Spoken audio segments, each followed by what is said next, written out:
ठाकुर जी रास करें उसके अधिकारी बनो। रस तो हम लोगों का होता है कि हम ठाकुर जी के सन्मुख जाते हैं, ठाकुर जी के समीप जाते हैं, पर कभी ठाकुर जी हमारे समीप आवें और रास हो ऐसी योजना बनाओ। गोपियों के साथ ठाकुर जी ने रास किया, गोपियों को थोड़ा मान हुआ, ठाकुर जी अंतर ध्यान हो गए। मान ठाकुर जी को, भक्ति का मान प्रिय नहीं है।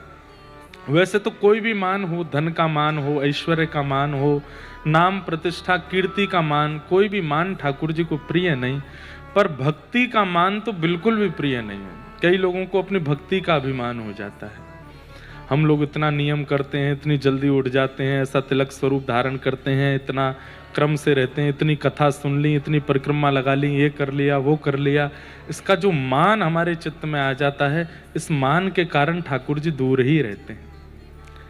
भक्ति का मान नहीं होना चाहिए, भक्ति का तो सौभाग्य होना चाहिए कि हम कर पा रहे हैं, ये ठाकुर जी की कृपा है। कितना कर रहे हैं, कैसे कर रहे हैं। एक बात है, आप कभी पंढरपुर जो वारी जाती है, दुनिया में और भी कई तीर्थ स्थान हैं जहां पर लोग ऐसे सवारियां ले ले करके जाते हैं, पर हर किसी की सवारी या यात्रा का एक उद्देश्य होगा।